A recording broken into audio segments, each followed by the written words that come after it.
Welcome to Learning as I Grow 365, a storytelling adventure. Today I want to talk about parenting. Well, becoming a parent. Um, when I had my first child, you sort of you plan for it, you're prepared, you read a lot, you have a lot of conversations, but it's never really real until it's real, and if you know what I mean. And one of the things that I think helped me is just getting to a place of this is a new experience. Um, it's there's gonna be some trial and error, and just try to enjoy the moments as they come. But one of the things I think we don't talk about enough is how things shift in that first year. So once the child is born, um, in those first 2, 3 weeks, it is crazy. It's a lot of attention from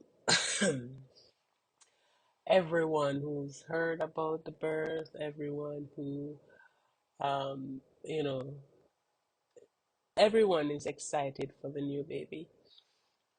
But as time progresses, you are the one who has to continue to drum up that excitement, that thrill, that enjoyment of the process. Um, and so when people used to ask me, when are you going to have your second child, especially people without children, I would remind them that, you get to be fun auntie and return the child as soon as you've had your fill. I have to be a part of my child's life every moment. Um, and so even when it gets rough, I have to find a way to be in that headspace, to deal with that. And so um, it opened my eyes in terms of what kind of support I needed to be for people around me when they are venturing into the world of parenting. And the funny thing is, it was no different with my second child. I felt like a first time mother all over again. I felt clueless. I felt like I have absolutely no idea what I am doing, particularly because my second child and how he adapted and how we found our rhythm was very different from my first child. Also, with my first child, I lived close to family, so I had a lot of support with non-baby um, tasks. Versus with my second child, there's baby, then there's the household responsibilities, and everything else in between. And I also had support with baby related tasks. So my aunt would come over every day and do the baby's laundry.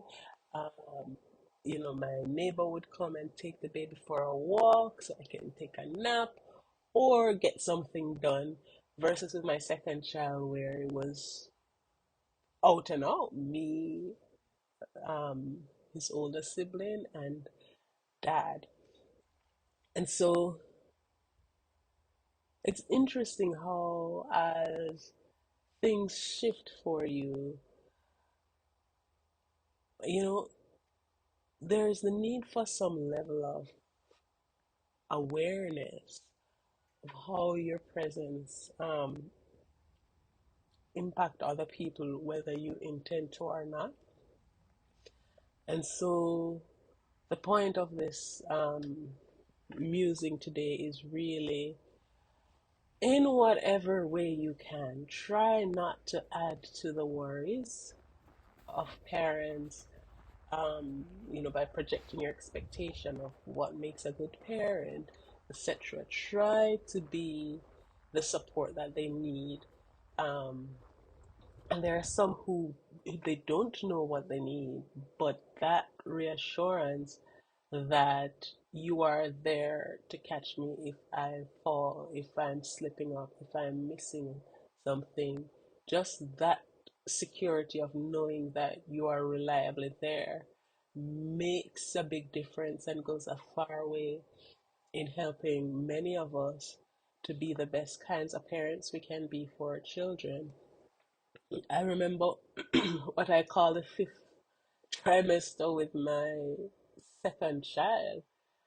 I had to just stop. I was trying to do everything and still be present, and it was not working. Um, so, yeah, just, think about all the ways that we're adding unnecessary pressure to people who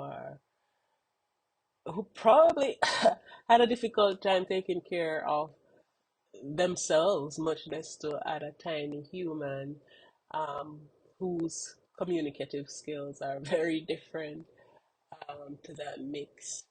How are we existing in the realm of their lives that is facilitative and conducive to their mental and physical well being and ultimately the well being of the child versus adding unnecessary demands and pressure?